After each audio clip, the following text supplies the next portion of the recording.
तीर्थ यात्रा दो तरह होती है, एक पैदल यात्रा होती है, एक अंतर यात्रा होती है। पैदल यात्रा पैदल हो तो ही होती है, अंतर यात्रा में भाव चाहिए। इसके लिए अभ्यंतर यात्रा जो है वो सर्वश्रेष्ठ साबित होती है। और जिन जिन लोगों ने अभ्यंतर यात्रा की उन्होंने महान तीर्थों का निर्माण किया, क्योंकि पैसों से तीर्थों का निर्माण होता है तो डिमोलेशन जल्दी हो जाता है। कोई कंपटीशन में, कोई लड़ाई झगड़ों में तीर्थों में निर्माण होता है तो लंबा समय चलता नहीं है। लेकिन जब अंतर की चेतनाएं, ऊर्जाएं जब जुड़ जाती है परमात्मा के साथ, तो प्रभु मिलन के स्तर पर एक महान तीर्थ का निर्माण होता है।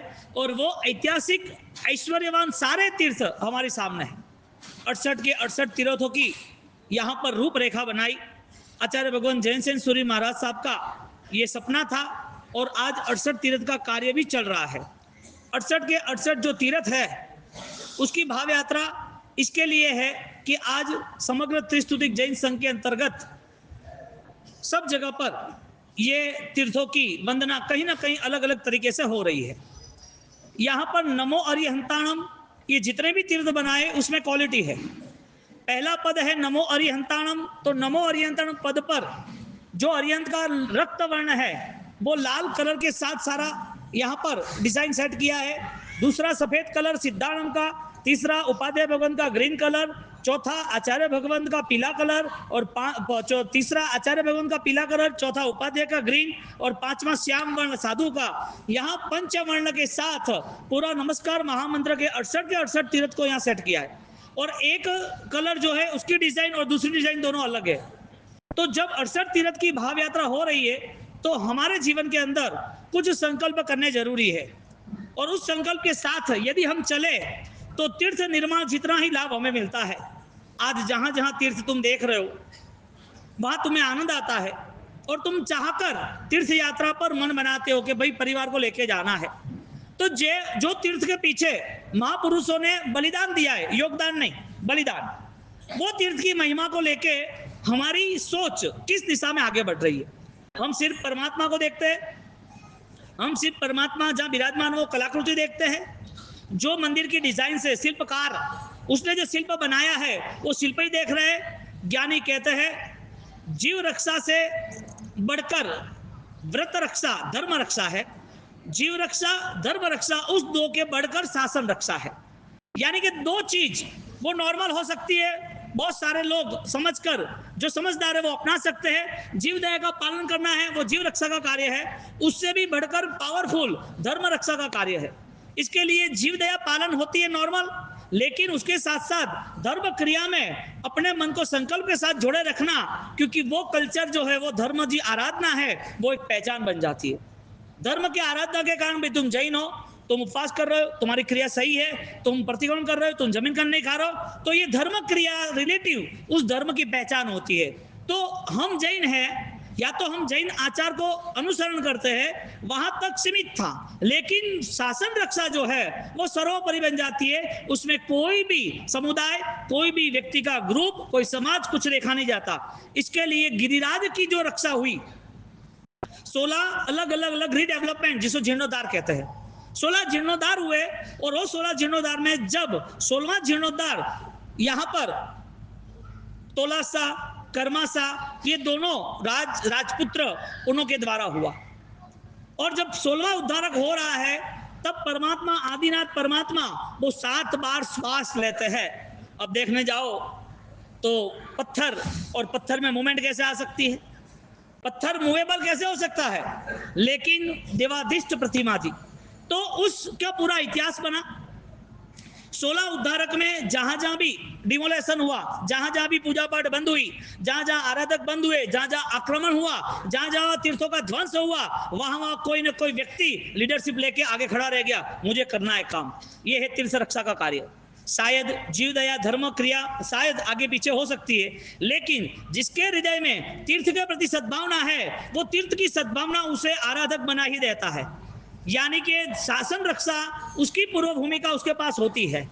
तो यहाँ जब तोलासा कर्मासा वो दोनों के साथ विद्यामन्नन सूरी महाराज जब क्रियोद्धार यानी कि तीर्थ का उद्धार करते हैं, तो वो तीर्थ के उद्धार में बहुत सारी फाइट जुड़ी हुई है, बहुत सारे उपद्रव आए, बहुत सारे लोग परेशान हुए। संग लेके जाना था, मलिन देवी देवता काम नहीं करने देते थे। 21 बार प्रतिमा जी ऊपर चढ़ाना, 16वां उद्धारक, 500 साल के आसपास की बात है, 500 साल पूरे हो गए ना अभी आदिनाथ परमात्मा की ध्वजा को। तो उस समय पर जब 500 साल के वहां पर उस अराउंड टाइम में भगवान ऊपर चढ़ाना, आदिनाथ भगवान जो हम देख रहे 8 फुट इतने परमात्मा, इतना बलवान यानी कि इतने भारी, और वो चढ़ाना दूसरे दिन नीचे। संग लेके गए, मलिन देव ने उपद्रव किया, आग लगी, तूफान आया, लोगों को लहू की वॉमिट हुई, लोगों के अंदर दूसरी प्रेत आत्मा आने से द्वारा लोगों को डराने लगे। तो भी तीर्थ यात्रा के लिए लोग अपने कदम पीछे नहीं हटाए, चलते रहे चलते रहे। भयवान व्यक्ति तीर्थ रक्षा नहीं कर सकता। जिसके अंदर भय है या लालच है, वो धर्म का अधिकारी नहीं बन सकता। धर्मात्मा यानी निर्भय निडर, वो चलता रहा। और विद्यामन्नन सूरी महाराज जब तलेटी पे आए, और वो तलेटी पे आने के बाद मूर्ति का बंधन किया, जब मूर्ति के बंधन के साथ दिशा बंधन किया और प्रतिमा जी धीरे धीरे धीरे ऊपर चढ़ाते गए। उस चढ़ाने में समझो अप्रोक्सीमेट 5-7 दिन हुए। तब तो ये फैसिलिटी थी ही नहीं, ये पावड़िया भी नहीं थी। 500 साल पहले क्या हालत होगी कंस्ट्रक्शन की, फॉरेस्ट की।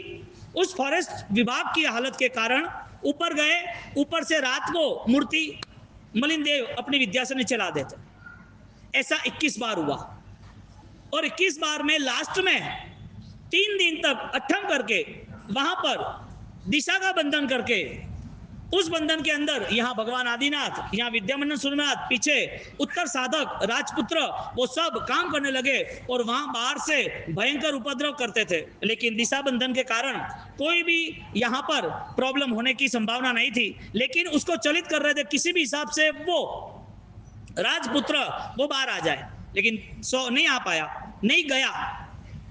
ओम ह्रीम श्रीम हरम नमः यानी हरियन परमात्मा की उपासना, आदिनाथ भगवान के मंत्रोच्चार, उसके साथ वो कंप्लीटली 3 दिन 72 घंटे भगवान के ऊपर मंत्र जाप होते रहे, मुद्रा विधान होता रहा, परमात्मा की मंगल मंगल ऐसी आराधना मंत्र सूत्र उस स्तोत्र के साथ, और पीछे तोला सा वो उत्तर साधक के हिसाब से सारी क्रिया वासस्य करते रहे। और ये सारी क्रिया के बाद 72 घंटे के बाद जब अंजन सलाका होती है, तब परमात्मा 7 बार श्वास लेते हैं। ये तीर्थ रक्षा उनके द्वारा हुई। उसके पहले कितनी आपत्तियां थी। यहां पर एक ही बात आती है, तुम तीर्थ बनाओ, नहीं बना सकते हो तो तीर्थ की रक्षा करो, और वो भी नहीं कर सकते तो मत जाना, लेकिन डिस्टर्ब तो नहीं करना। ये 3 चीज यदि तुम्हारे दिमाग में बैठती है, क्योंकि तीर्थ रक्षा वो शासन रक्षा का सौभाग्य है, और शासन रक्षा के लिए जिन्होंने भी काम किया वो तीर्थंकर पद तक पहुंच जाते हैं। तीर्थंकर की शक्ति मिलती है उनको, भगवान उसके हृदय में स्थापित हुए, तब इतनी उसकी ऊर्जा संपन्न हुई, ऊर्जा के साथ वो आगे बढ़ा और वो परमात्मा हृदय में स्थापन हुए। इसका मतलब ये हुआ कि अभी वो परमात्मा तुल्य बनेगा। जिन जिन लोगों ने धर्म रक्षा के लिए, तीर्थ रक्षा यानी सिर्फ पालीताना, गिरनार, आबू, अष्टापजी, शंखेश्वर, मोहनखेड़ा ये तीर्थ यात्रा कर रहे हो, उसको तीर्थ रक्षा नहीं कहेंगे। ये तो करनी ही जरूरी है, क्योंकि वहां जाते संसार की जितनी मलिन ऊर्जाएं थी वहां पर सब खत्म होती। साल भर में एक बार मोहनखेड़ा, शंखेश्वर, पालीताना, गिरनार परिवार के साथ जाना ही जाना, क्योंकि वहां पर हजारों सालों की ऊर्जा पड़ी हुई है। हजारों सालों तक जिन जिन साधकों ने साधनाएं की है, वहां पे वाइब्रेशन कवर हो रहे।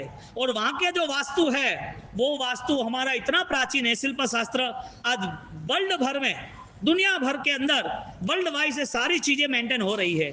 हमें विरासत में ये महामूल्यवान चीज मिली है। विरासत में भगवान को विराजमान किया, इतना नहीं, उस भगवान को विराजमान करने के अंतर्गत उसके सारे विधि विधान होते हैं। भगवान की दृष्टि का नाप लिया जाता है, भगवान के आसपास कौन बैठेगा वो डिक्लेयर होता है, भगवान का परिवार कैसा हो सकता है वो भी तैयारी होती है। भगवान का नाप लेने के बाद उनका जो बारसाख होती है, यानी कि अंदर एंटर होते वक्त गबारा में, उसका लिया जाता है। ऊपर पिरामिड आकार का शिखर का लिया जाता है, उसके साथ ध्वजा के दंड का लिया जाता है। ध्वजा के कलर भी डिसाइड होते हैं कि व्हाइट और रेड में कौन सा मिडल में रखना, कौन सा साइड में रखना।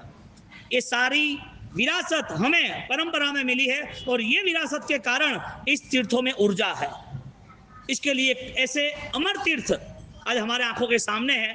हमारा ये जन्म अल्पकालीन है, हम कुछ समय के लिए यदि तीर्थ में जा रहे हैं तो हमारा कर्तव्य क्या बनता है? क्योंकि जैसे तोलासा विद्यामंडन सूरी महाराज के द्वारा ये तीर्थ का विकास हुआ, ऐसा कैसा गिरनार का हुआ। गिरनार की भाव यात्रा में हमने देखा 11 लाख किलो सोना उन्होंने दिया। जब तक सोना ऑलरेडी पेढ़ी में जमा नहीं हुआ, बोली हुई रकम, तब तक मुंह में पानी नहीं डाला, 3 दिन का उपवास कर दिया। यानी कि तीर्थ के लिए सिर्फ इन्वेस्टमेंट मोस्ट नहीं है, सिर्फ पैसा दे देना वो जरूरी नहीं था, आराधक व्यक्ति था। कुमारपाल महाराजा, उन्होंने अपनी जिंदगी भर जहां जहां भी गए, 55 साल के बाद धर्म की समझ आई, 55 साल के बाद उसे पता चला कि वितराग परमात्मा, तीर्थंकर परमात्मा, उनकी साधना जरूरी है। उनके पास बैठे और उनकी मूर्ति को देखे और परमात्मा की जो प्रतिमा जी है उसे साक्षात भगवान माने तो भी वो सम्यक दर्शन का अधिकारी बन जाता है। वो भावनाओं के साथ कुमारपाल महाराजा 55 साल के बाद उन्होंने संकल्प किया, जहां जहां जाऊंगा वहां वहां परमात्मा आपका निर्माण, यानी कि आपको बिठाते जाऊंगा। तारंगा जी कैसा तीर्थ है? हाँ, राजस्थान के कई तीर्थ है। धन्ना शाह ने कैसा तीर्थ बनाया? ये लोग आए कहां से? इस मिट्टी में ताकत ऐसी है कि वो लोग त्याग के लिए तैयार हो जाते हैं। ये जो मिट्टी में जो बलिदान देके गए हैं उसकी महक अभी तक आ रही है। यानी कि तीर्थ बनाने वाले, तीर्थ रक्षा करने वाले, तीर्थ के साथ जुड़कर भक्ति करने वाले, वो कभी कम होने वाले नहीं है। हमारा उत्तरदायित्व क्या बनता है वो हमें देखना है। कुमारपाल महाराजा थराद में जा रहे थे और थराद की भूमि जो भिनमाल कंसल्ट है, पहले भिनमाल में थे, भिनमाल के बाद 2200 साल पहले वहां से उठ के थराद आए। और वो थराद में जब कुमारपाल महाराजा आ रहे तो उनको वो याद आया कि ये भव्य नगरी है, इस मिट्टी में ऊर्जा लग रही है, हमें यहाँ भगवान की मूर्ति स्थापन करनी चाहिए।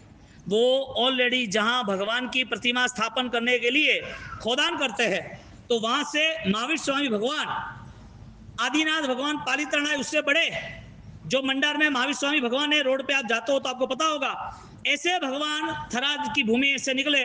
और इतिहास कहता है 1444 खंभों का मंदिर था। वर्धमान स्वामी आज भी वहां विराजमान है, रोज के 3 रूप चेंज करते हैं। जालोर के अंदर दादा गुरुदेव रायन सूरी महाराज साहब, उन्होंने वासुपूज्य स्वामी भगवान के सामने बातचीत की।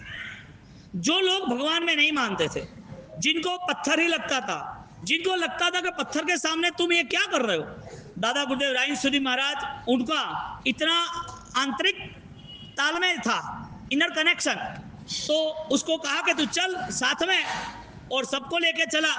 क्योंकि जिसकी नेगेटिव सोच है ना, उसको तुम कितना भी समझाओ, बिना ठोकर के समझने वाला नहीं है। उसको लेके गए और लेके जाने के बाद वो एक साथ 3500 परिवार उनको लेके आया था। जालोर, तपावास, वासुपूज्य स्वामी, उनकी ये घटना है। और गुरु महाराज ऑलरेडी बात कर रहे, वो प्रतिमा में से आवाज आता है जो पॉसिबल नहीं है, भगवान मोक्ष में गए तो फिर भगवान की प्रतिमा जी कैसे बोल सकती है? और कोई लॉजिक लगाए कि मोक्ष में गए, उनको पूजने से क्या काम? अरे तुम्हारे 10 पीढ़ी के जो पिताजी थे या 3 पीढ़ी के पिताजी, वो नहीं रहे, नाम तो बोलते हो ना, क्या नहीं बोलते कि भूल गए? यानी कि लॉजिक ही मैजिक है, उसको समझाया जाए तो फिर ठीक है, नहीं समझे तो छोड़ देना पड़ेगा। तो जो लोग ऑलरेडी भगवान के नाम पर, पूजा पाठ के नाम पर, भगवान की प्रतिमा और भक्ति के नाम पर जिसको वेस्ट लग रहा है, का कौम है क्या? तो छोरा री शादी है ना, बटे वकील रे हाथे करनी और फिर रिसेप्शन नहीं करना, का कौम है? वो एडो नहीं विचार करे। धर्म के अंदर ऐसे ऐसी रचनाएं होती है, भाव वृद्धि हो जाती है। तुम लोग जैसे एंटर हुए, तुम्हें कितना भव्य माहौल लगा, 56 दीप कुमारी का और भगवान का। ये यहाँ पर जब राजाभिषेक और राजा के द्वारा घोषणा होती है, प्रिय वंदना के द्वारा, और परमात्मा के जब 14 स्वप्न माता देखती है, हमें साक्षात पर्युषण का माहौल लग रहा है कि हाँ परमात्मा का जन्म हुआ। ये माहौल के कारण एक नई ऑलरेडी सोच तैयार होती है, एक अंतर्बल विकसित होने लगता है कि आनंद आ गया। यहाँ 68 तीर्थ की भाव यात्रा के अंतर्गत जब समस्वरण में ऐसे सफेद व्हाइट दूध जैसे पार्श्वनाथ भगवान की स्थापना की और फिर ये सारे 68 के 68 तीर्थ बने, उस 68 तीर्थ के अंदर ये इतिहास सारे छिपे हुए। आप एक एक तीर्थ का दर्शन करना, आप यहाँ से जाओ, बाद एक एक चीज देख लेना, 1 बाय 1 आपको एक एक जगह पर मस्तक झुकाना है, भाव वंदना के साथ एक एक तीर्थ को आप पढ़ते जाना, क्या क्या लिखा है। एक जगह पर खड़े रहो और ऐसे एक जगह पर 3 देखेंगे आपको, तीनों को देखो, सोचो क्या है। ये सारे तीर्थ जो है वो तीर्थ ये पृथ्वी की शान है, वरना ये धरती पर बाढ़ आती, अर्थक्वेक आता, भयंकर तूफान होते, ये आपत्तियां रुकी क्यों है? कोई ऐसा भक्त है जो भगवान की भक्ति अद्भुत कर रहा है, उस भक्त को आलम्बन मिला है भक्ति का, इसके लिए वो भक्ति में पागल दीवाना हो जाता है कि भगवान के बिना नहीं चलेगा। भगवान की प्रतिमा के सामने नाचते गाजते, उनके नाम से, उनकी भक्ति से, उनको मंत्रों से उनके साथ जुड़ने का सौभाग्य मिला है, वो नहीं होता, वो परमात्मा का भक्त हो जाता है। वो खुद होता तो इतनी एनर्जी नहीं आती भगवान के सामने। इसके लिए रायन सूरी महाराज जब बातचीत कर रहे, उसके प्रश्नों का जवाब दे रहे, और वो प्रश्नों का जवाब सामने से मिल रहा है। मोक्ष में जाने वाले जवाब देते कि नहीं देते? देते हैं, भाव से तुम्हारे अंतर में बस कर देते हैं। वहां पर भगवान के सामने जब प्रश्नोत्तरी होती है, राजेंद्र सूरी महाराज गुरुदेव वो प्रश्न पूछते, रिप्लाई आता है, और रिप्लाई के बाद वो इंक्वायरी करता है कि कोई माइक लगाया, कोई साजिश, कोई किसी ने प्लानिंग, कुछ भी नहीं, नेचुरल पावर था। अंतर की शक्ति भक्त को भगवान बना देती है, और वो कारण से वो सब के सब परमात्मा के भक्त बन गए कि हमारी गलती हुई, हम ऑलरेडी उनकी पूजा पाठ भक्ति में ऑलरेडी विघ्न डाल रहे थे, लेकिन अब नहीं करेंगे। ये जालोर की घटना, कांकरियावास वासुपूज्य स्वामी, आज वो भगवान वहां विराजमान है। तुम मारवाड़ में कहीं भी रहते हो, लेकिन उस राजस्थान जाने के बाद राणकपुर है, आबू है, दिलवाड़ा है, बहुत बहुत प्राचीन प्राचीन तीर्थ है। हमारे गांव में इतने सारे तीर्थ, सियाना के अंदर सूदीनाथ भगवान विराजमान किए दादा गुरुदेव रायन सूरी महाराज ने, जो ऑलरेडी बहुत ही प्राचीन है, संप्रतिकालीन है। और राजस्थान तो ऑलरेडी दिव्यता, भव्यता, सुरवीरता और भक्ति सी उदारता से भरा हुआ है। कितने महान महान तीर्थ राजस्थान में बसे हैं। जैसलमेर, ओहो, आगे आगे तुम चले जाओ, एक एक जगह देखो मुछाड़ा महावीर के साथ, ये सब यहाँ पर दिए हुए हैं। आज हम तीर्थ की बात कर रहे, तो पहले तो हिस्ट्री की बात की, हिस्ट्री के साथ उन लोगों ने बलिदान दिया, उस बलिदान के साथ जब पालीताना है, गिरनार है, तो शंखेश्वर में आषाढ़ी श्रावक, जो शंखेश्वर भगवान की प्रतिमा जी है, वो सूर्याभ देव देवलोक में गए, यहाँ भगवान के साथ कनेक्ट हुए, भगवान की भक्ति करते रहे, भक्ति करते करते उनकी आत्मा इस देह से निकल गई। अब देह पड़ा है, आत्मा गई देवलोक में, अब उसे वो पास्ट मेमोरी क्रिएट होती है, मैं यहाँ कैसे आया, मैं तो भगवान का भक्त था, मुझे याद में मेरे भगवान बसे हैं, लेकिन भगवान दिख नहीं रहे। उन्होंने याद करते करते नीचे देखा कि मेरे भगवान ये रहे। जो पार्श्वनाथ भगवान, उनका जन्म नहीं हुआ, उसके पहले, जन्म के पहले केवल ज्ञानी को पूछकर वो प्रतिमा जी बनाई, और वो प्रतिमा जी बनने के बाद, वो प्रतिमा जी बनने के बाद 56 लाख साल, कितना 56 लाख बरस तक वो प्रतिमा जी सूर्यादेव देवलोक में पूजी। कौन से? जो पार्श्वनाथ भगवान है। तीर्थ यात्रा में जाना है तो हमारी मूलभूत बात करते हैं, दौड़ा दौड़ी नहीं करनी, एक दिन 2 दिन वहां रुक के वहां की ऊर्जा कवर करनी, भगवान के सामने, गुरु महाराज के सामने तीर्थ में हमें बैठना, रातों रात दौड़ दाम करनी कि हमें 10 दिन में इतने टूर करने, नहीं। परमात्मा के साथ आप 1, 2, 3 घंटा आराम से बैठो, पूजा पाठ करने के बाद, चैतवंदन करने के बाद, प्रदक्षिणा, सब कुछ क्लियर हो जाए, उसके बाद आप गहरे ध्यान में जाओ, क्योंकि उनकी ऊर्जा हमें लेनी है। पूजा करते वक्त भगवान के चरणों में, यानी कि परमात्मा के चरण कमल में उंगली रखो, सिर रखो, और ऐसा तुम थिंकिंग, ऐसी सोच बनाओ कि भगवान ऑलरेडी मुझे ऑलरेडी ऊर्जा दे रहे हैं, भगवान की कृपा का बोध, कृपा का पानी मेरे पर बह रहा है, ये ध्यान करना जरूरी है। अब तीर्थ यात्रा सिर्फ पैदल यात्रा हो और अंतःकरण यात्रा नहीं हो तो तीर्थ कैसे फलीभूत होगा? तीर्थ यात्रा में हमें अंतःकरण जोड़ना जरूरी है। गिरनार, जो पेथड़ मंत्री जीरो था, फटे टूटे कपड़े थे, कुछ भी नहीं था, लेकिन भगवान ने उसको ही क्यों चुना? जो गौतम स्वामी अभिमानी थे, जो गौतम स्वामी किसी को धारते नहीं थे, भगवान ने उसको क्यों चुना?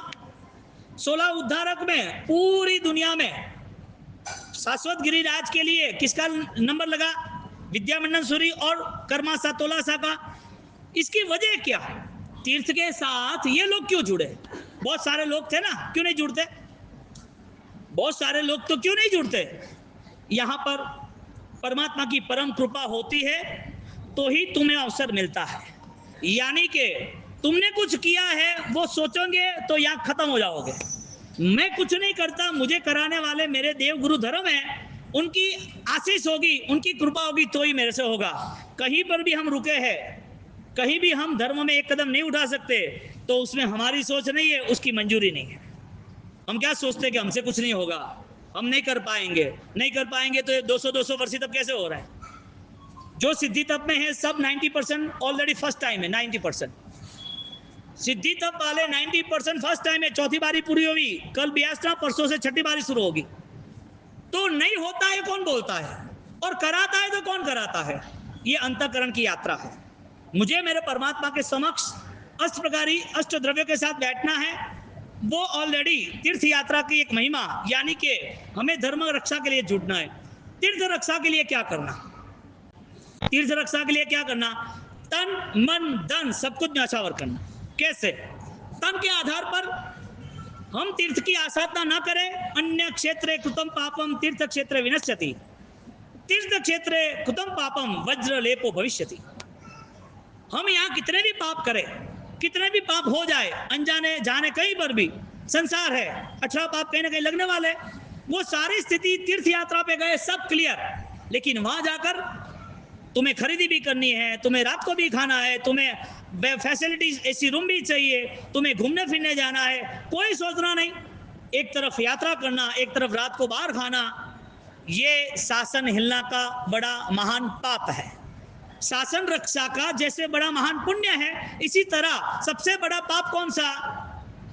जो तीर्थ की अवहेलना होती है, तीर्थ की आसाधना होती है, वो बारोट जैसे वो एक साथ अपनी जान दे दे कि गिरिराज की रक्षा करनी है और अपनी जान देने के लिए तैयार है, और ऐसे 16-17 लोगों की जान हो रही है, वो अपनी आंख निकाल रहे, गले में से लहू निकाल रहे, अपने हाथों से खंजर मार रहे, और लहू की नदियां बह रही है, और मोहम्मद बेगड़ो वो तीर्थ तोड़ने के लिए आया था। सोनगढ़, अरे वहाँ सोमनाथ से वो निकला, और सोमनाथ से तोड़कर वो पालीताना गिरिराज पर आ रहे, और वहां पर जिन्होंने आदिनाथ का नाम नहीं सुना, दर्शन नहीं किया, जैन धर्म के पचखाण उसके जीवन में नहीं है, पता नहीं है महाराज साहब क्या है, आचार विचार क्या है, कोई सामायिक, कोई पचखाण, कोई क्रिया कुछ नहीं किया है। खाली एक बात सावक ने की कि तीर्थ के ऊपर हमला होने वाला है, ये तीर्थ हमारी आस्था का बड़ा ही असरकारक हमारा तीर्थ है, हमारी आस्था मूलभूत जुड़ी हुई है, आप इसकी रक्षा करो, हमें आपके ऊपर विश्वास है।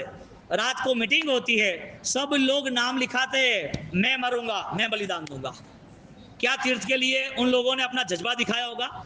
वो सोचते हैं कि मौत में मेरी नाम लिखो, पहला नंबर मेरा, पहला नंबर मेरा। मीटिंग करते हैं, और मीटिंग करने के बाद सबके नाम लिखते हैं कि तुझे यहाँ खड़ा रहना, यहाँ खड़ा रहना। वाइट कपड़ा, लाल वाइट कपड़े में सफेद कटार, तलवार, खंजर जो भी हो, वो सब लेके पॉइंट के हिसाब से सब जगह खड़े रह गए। वहां पर वो तीर्थ तोड़ने के लिए आ रहे, और वहां पर वो बोलते कि आप चले जाओ तो अच्छी बात है, हम फाइट नहीं करेंगे। वो नहीं मान रहा है, और वहां पर बुजुर्ग, बड़े, नव यौवन, जिसका शादी हुई है 4 दिन में, छोटे 12 साल के बच्चे, वो लोग, बच्चियां, वो अपने पेट से खंजर मारते और जय आदिनाथ करके अपनी जान दे देते हैं। तुम्हें क्या देना वो बताओ? तीर्थ रक्षा के लिए तुम क्या कर सकते हो? सुनने के लिए तो अच्छा लगेगा, सुनने के लिए अच्छा लगेगा, लेकिन तीर्थ रक्षा के लिए सबसे पहला कर्तव्य बनता है, तुम जन नहीं हो, तुम जैन हो। जन यानी सामान्य लोग, जैन यानी उसके पास आचार विचार होने चाहिए। आचार विचार की क्षमता बढ़ाने के लिए हमें हर बार परमात्मा के शरण में परिवार के हर बच्चे को अष्टप्रकारी पूजा के लिए भेजो ही भेजो। बच्चा स्कूल भी जाता हो तो भी पहली पूजा जरूरी है, वरना यहाँ साउथ में इतना मांसाहार है, बच्चे लोग आड़े टेढ़े हो जाएंगे, पता भी नहीं चलेगा 10वीं 12वीं के बाद। परिवार में परमात्मा की पूजा होनी ही चाहिए, अष्टप्रकारी पूजा सिखानी चाहिए, पाठशाला में भेजना ही चाहिए। हमारे सूत्र क्या है, विधि क्या है, वंदना क्या है, क्या हमारा संस्कार कल्चर है, वो सब सिखाना पड़ेगा। नहीं सिखाया तो नुकसान सामने। जैन यानी के आचार विचार से संपन्न बनता है। हमें विचार करना है कि हमारी आत्मा यहाँ पर कुछ समय के लिए आई है, वो समय को हमें सदुपयोग के साथ सफल बनाना है। और दूसरा आता है कि हमें जीव दया का पालन करना है। जैन होने के नाते उसके पास रात्रि भोजन, जमीन कंद का त्याग होता है। तुम कैसे ये सब करोगे, ये तुम जानो। यदि ये नहीं है तो तीर्थ रक्षा की बातें सारी फीकी साबित होगी। ऐसी तीर्थ रक्षा की बातों के साथ हम यहाँ पर वापिस इस तीर्थ वदामना के साथ जुड़ेंगे। जो परिवार ने लाभ लिया